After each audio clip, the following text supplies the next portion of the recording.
यो काठमाडौँमा यो बालेन्सा के हो? त्यो परिवर्तनको सङ्केत, जनताले खोजेको परिवर्तन त्यो सङ्केत हो। आज म बधाई दिन्छु यही मञ्चबाट काठमाडौँवासीलाई। परिवर्तनको सङ्केत त्यो बालेन्सालाई बधाई दिन चाहन्छु। परिवर्तनको सङ्केत हो, त्यो अरू केही होइन। यो कुरा बुझ्नुपर्छ। त्यो टिकापुर, त्यो कैलाली हेर्नुपर्छ। जनताले भने थियो रेशम चौधरी अपराधी होइन, यहाँको सरकारले जेलमा राख्यो। अहिले जनता फेरि टिकापुर त्यहाँ कैलालीको जनताले भन्यो होइन, अपराध होइन, अधिकार पहिचानको लागि लडेको थारूको त्यसलाई जेलमा कोचेर राख्ने। परिवर्तन के? अब त्यो जनता मतदान गरे लोकतान्त्रिक तरिकाबाट। अब के त्यो जेल आएर जेल तोडेर रेशम चौधरीलाई निकाल्ने त्यहाँबाट? यो राज्यले के चाहेको? यो सरकारले के चाहेको? अरे पापका घरा भरेपछि त फुट्छ। पापको घरा भरिसक्यो नेपालमा, अन्याय अत्याचारको शोषण उत्पीडनको घरा भरिसकेका छ। परिवर्तन हुन्छ यो देशमा के भन्छ? राष्ट्रिय मुक्ति क्रान्ति हुन्छ। यो असफलताको कारण के त? नीति कार्यक्रम ल्याउने, बजेट ल्याउने, तर मुलुक समृद्धितर्फ नजाने। यसको कारण के? यसको समीक्षा गर्नुपर्छ इमानदारीसँग सबै मिलेर। यहाँ कसैमाथि आरोप लगाउने होइन, फलाना पार्टी ठिकाना पार्टी। अरे 70 वर्षमा त पञ्चायत कालदेखि लिएर यो 47 सालको बहुदलीय व्यवस्थापछि अहिले गणतन्त्रसम्ममा विभिन्न सरकारहरू बने। कुनै सरकार कुनै खास सरकारलाई मैले भने होइन।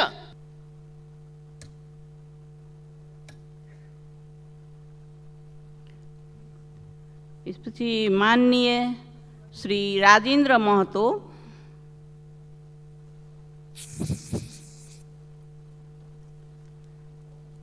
समय 17 मिनट।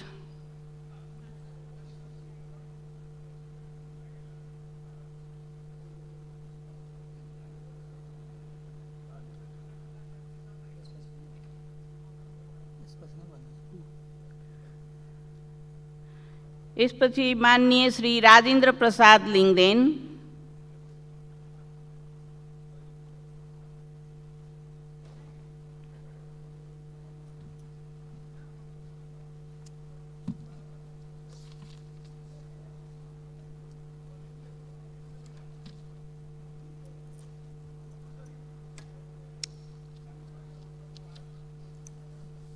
सम्माननीय सभामुख महोदय,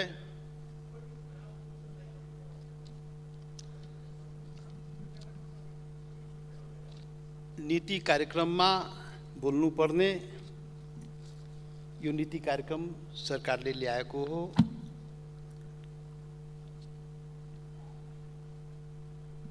नीति कार्यक्रम कुनै पनि मुलुकमा योजनाबद्ध देशको विकासको लागि ल्याइन्छ र हाम्रो मुलुकमा पनि नीति कार्यक्रम, बजेट, योजनाबद्ध विकासको लागि, देशको समृद्धिको लागि चाहिँ ल्याउने चाहिँ गरिएको भनिएको छ। यो नीति कार्यक्रम लोकतन्त्र आइसकेपछि, प्रजातन्त्र आइसकेपछि 2047 सालपछि यो जुन आएको यो 30औं पटक हो। हाम्रा विभिन्न सरकारले यो नीति कार्यक्रमहरू ल्याउँदै गरेको छ। बजेट पनि जति नीति कार्यक्रम त्यति बजेट पनि आउने गरेको छ र विकासको लागि पञ्चवर्षीय योजनाहरू पनि बनेको छ। अहिलेसम्म 15वटा पञ्चवर्षीय योजना पनि बनेको छ। प्रत्येक साल योजना आयोगले कार्यक्रम बनाउँछ, बजेट बनाउँछ। राष्ट्राध्यक्षले नीति कार्यक्रम यहाँ वाचन हुने गरेछ, अर्थमन्त्रीले बजेट प्रस्तुत गर्ने गरेछ। के भइरहेको? 2013 सालदेखि पञ्चवर्षीय योजना बनिरहेको छ। 2007 सालदेखि यो वार्षिक बजेट बनिरहेको छ। 70 वर्षदेखि यो वार्षिक बजेट बन्दै आएको। त मैले के सुनेर बुझेको छु भने यो देशको विकासको लागि, विकासमा छलाङ लाउनलाई यस्ता आर्थिक वर्षको बजेटहरू बनाइन्छ, पञ्चवर्षीय योजना तथा नीति कार्यक्रमहरू बनाउने गरेको छ। त के छ नेपालमा? यो 70 वर्षको हाम्रो प्र्याक्टिस के त? 70 वर्षमा हाम्रा विभिन्न सरकारहरूले ल्याएका नीति कार्यक्रम बजेट विभिन्न के अरे पञ्चवर्षीय योजनाहरू त के भयो त? नेपालले विकासको छलाङ लगाए कि लगाएन? 70 वर्ष पहिले को र आजको अवस्थामा के परिवर्तन आयो त? देशमा के भयो त? यो एकचोटि यहाँ जुन समीक्षा भइरहेको छ, मलाई लाग्छ त्यसमा पो समीक्षा गर्नुपर्छ। जति बेला नेपाल योजनाबद्ध विकासको थालनी गरेको थियो 70 वर्ष पहिले, त्यति बेला अमेरिका र युरोप बाहेकका कतिपय देशहरू, धेरै देशहरू विकासको थालनी भएको पनि थिएन। जति बेला नेपालमा प्रजातन्त्र के भन्छ आधुनिकीकरणको कुरा हामी गरिरहेका थियौँ, त्यति बेला यो दुनियाँमा कतिपय देशहरू औपनिवेशिक शासनबाट मुक्त भएको थिएन। आज दुनियाँका ती देशहरू कहाँ पुगे, नेपाल कहाँ पुगे, यो समीक्षा हुनुपर्ने सहमुख महोदय। यो नीति कार्यक्रम आउने बेलामा यो नीति कार्यक्रम यसको माध्यमबाट नेपालले के फर्को मार्यो त? के समृद्धितर्फ गयो त? के विकास भयो त? दुनियाँमा हामी सँगै 70 वर्ष पहिले यी योजनाहरू यसरी योजनाबद्ध विकास गर्ने बाटोमा हिँड्दाखेरि दुनियाँका अन्य राष्ट्रहरू कहाँ पुगे र नेपाल कहाँ पुगे, यो समीक्षा कसले गर्ने हो? यो कर्मकाण्डी, यो चाहिँ नीति कार्यक्रम बजेट आउने, घन्टौं चाहिँ यसमा छलफल गर्ने र ढाकको चाहिँ 3 पात हुने, के मतलब हो? त्यसैले सहमुख महोदय, यो चाहिँ यो जुन भइरहेको यो अवधिमा, यो 20औं शताब्दीमै ती राष्ट्रहरू सम्पन्न भए, ती राष्ट्रहरू समृद्ध भए। 21औं सदी, 20औं सदीको 50 वर्ष हामी बर्बाद गर्यौं, 21औं सदीको 2 दशक पनि हामी पार गर्यौं र अहिले पनि यो गोल चक्कर, यो नीति कार्यक्रम, यो बजेट भनेको गोल चक्करमा नेपाल चाहिँ घुमिरहेको छ। नेपाली जनतालाई गोल चक्करमा घुमाइएको यो चाहिँ कर्मकाण्डी, यो ल्याउने र यसमा चाहिँ के अरे आलोचना गर्ने। अब जो पहिलेको सरकार ल्याएको त्यही कुरा यो सरकारले पनि ल्याउने, अनि आएपछि त्यो पनि आलोचना गर्ने। यी कर्मकाण्डी यस्ता कुराहरू चाहिँ यो चाहिँ भइरहेको छ। त्यसैले यो चाहिँ 70 वर्षमा चाहिँ अझै जति भयो त भगवान भरोसे भयो। नेपालमा कछुवाको गतिमा के अरे विकासका गतिविधि जुन आगे बढे, त्यो दुनियाँलाई हेर्दाखेरि नेपालको विकास चाहिँ कछुवाको गतिमा अगाडि बढे।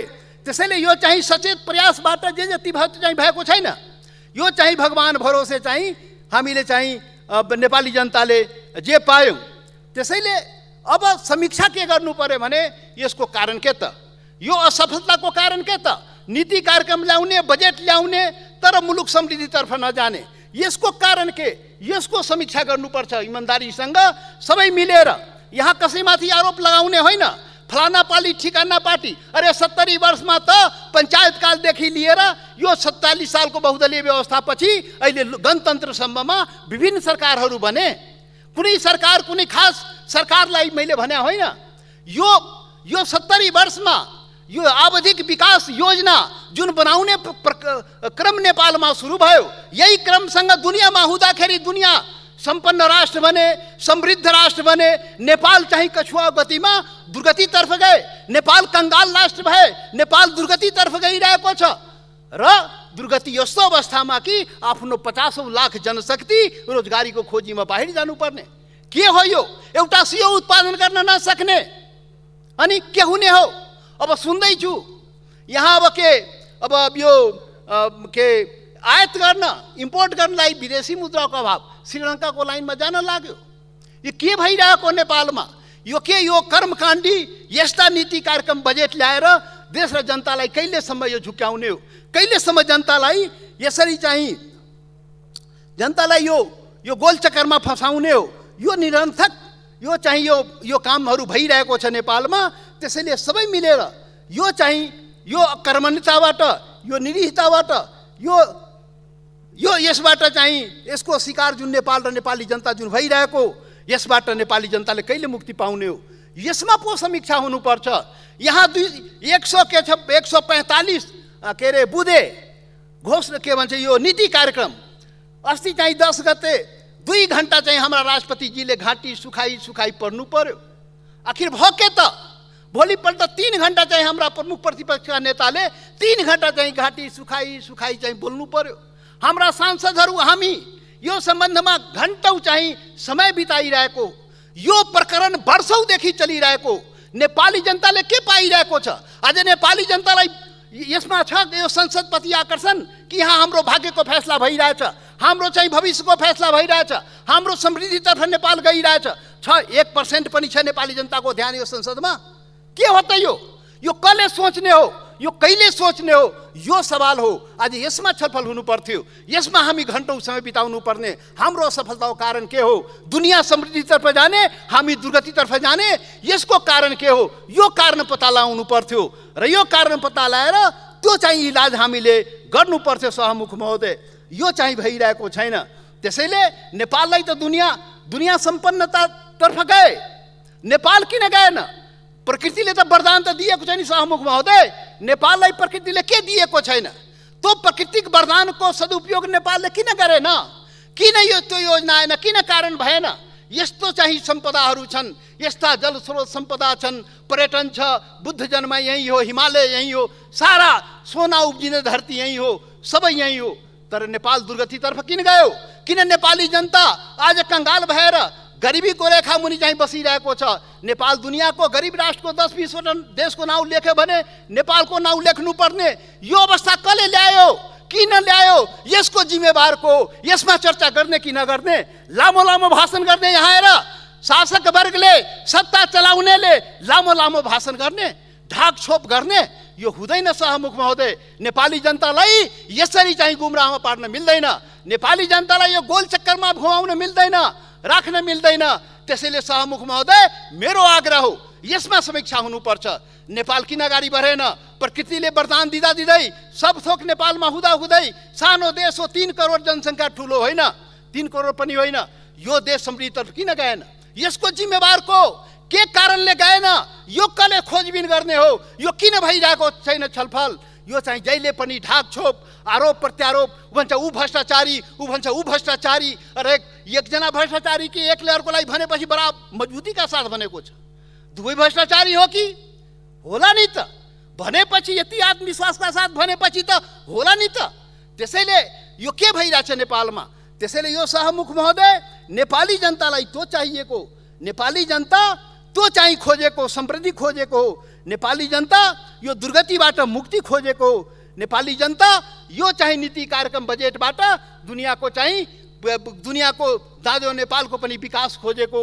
नेपाल चाहिँ छलाङ लगाओस्, नेपाल चाहिँ समृद्धितर्फ जाओस्। यहाँ प्रकृतिले सब दिएको छ भने नेपाल किन गइरहेको छैन? किन प्रयोग भइरहेको छैन?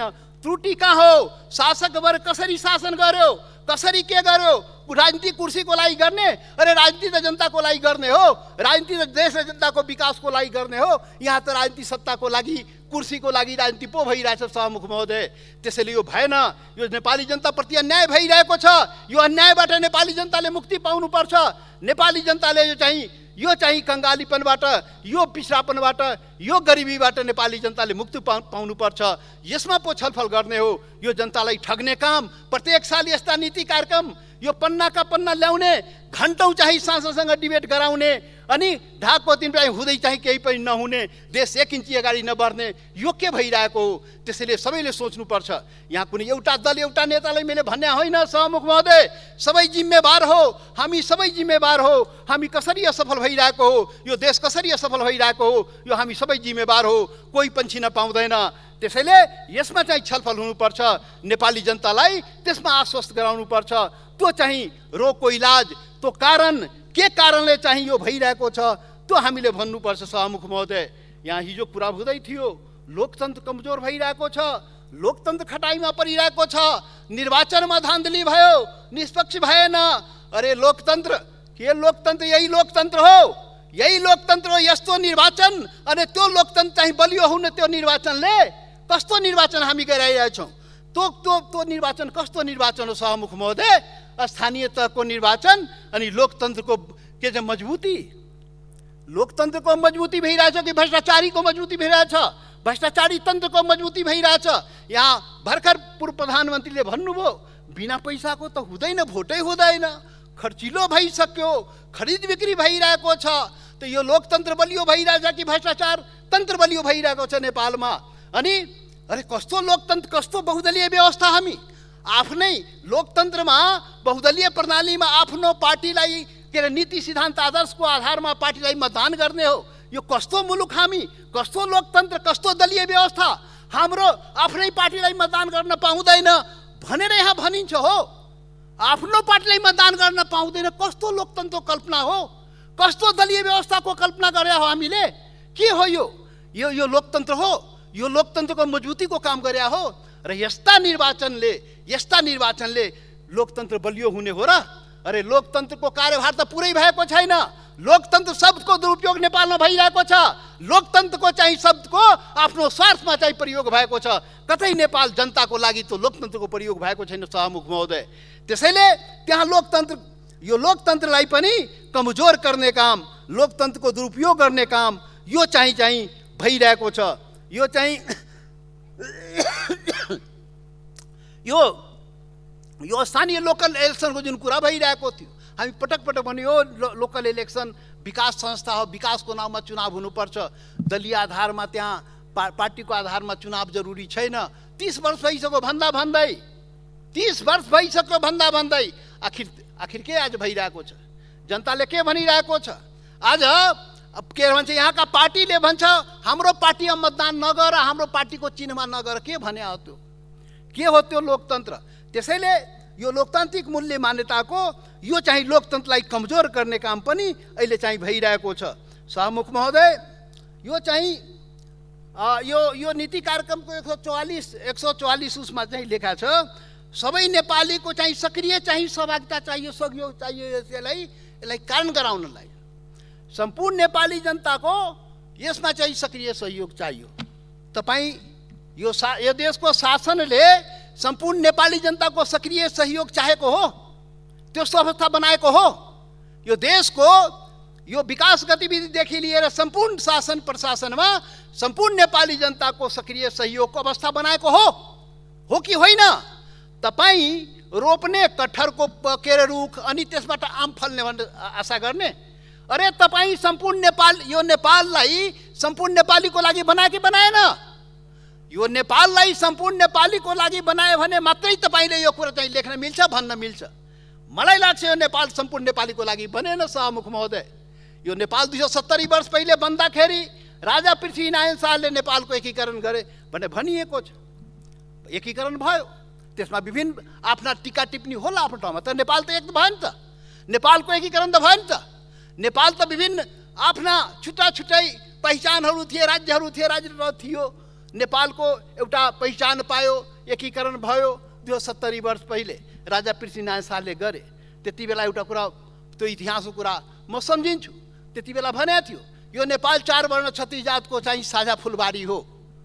यो नेपाल त्यस्तो फुलबारी बनाइयो। अरे त्यसपछिको शासकले नेपाललाई साझा फुलबारी बनाए। यहाँका शासक वर्गले त्यो भूगोलको एकीकरण बाहेक के गरे? यो नेपाल हिमाल पहाड तराई मधेसबाट बनेको सैकड़ों जाति वर्ग समुदायबाट बनेको देश, यसलाई सबैको साझा फुलबारी बनाइयो। भूगोलको एकीकरण गरेर खालि देश बन्छ? देश बन्नलाई माटो र मन दुइटै मिल्नु पर्छ। माटो र मन मिल्यो भने देशको निर्माण हुन्छ। यहाँ माटो मिलाउने, मन नमिलाउने। अरे शासक वर्ग, अरे माटो र मन दुइटै मिलाउन। नेपाल एकीकरण भएको यो सबैको साझा फुलबारी हो। तिमी आफ्नो लागि शासन गर्ने, आफ्नो लागि संविधान बनाउने, आफ्नो लागि कानुन बनाउने, अनि यो चाहिँ नीति कार्यक्रममा चाहिँ सबै नेपालीको चाहिए। सबै नेपालका सबै नेपालीलाई नेपाली बनाउन त, नेपाल सबै नेपालीको लागि बनाउन त। अनि संविधान म सुने गर्छु सभामुख महोदय, संविधानबाट शासन चल्छ देशको। त्यही संविधानबाट जनता अधिकार सम्पन्न हुन्छ, त्यही संविधानबाट जनताले पहिचान पाउँछ। अनि नेपालमा के भइरहेको छ, नेपालमा के भइरहेछ सभामुख महोदय?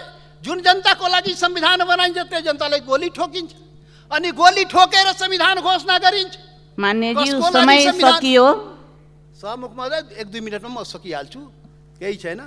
त्यसैले सभामुख महोदय यहाँ उल्टो काम, यहाँ गलत काम, यहाँ बिल्कुल यहाँ कथनी र कर्नीमा आकाश पातालको फरक छ।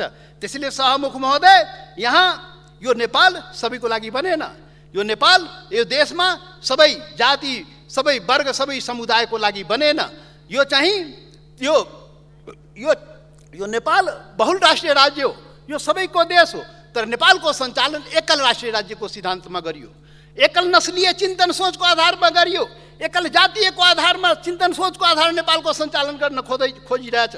यहाँ संविधान 7वटा बन्यो, संविधान पटक पटक परिवर्तन हुन्छ, व्यवस्था परिवर्तन हुन्छ, तर विचार र व्यवहार कहिले पनि परिवर्तन हुन्छ। सभामुख महोदय, यही कारण हो यो सम्पूर्ण देशको जनता अधिकार सम्पन्न भएन, सम्पूर्ण देशको जनताले पहिचान पाएन र अधिकार पहिचानको लागि आज पनि सङ्घर्ष गरिरहेको छ र परिवर्तनको कुरा गरिरहेछ।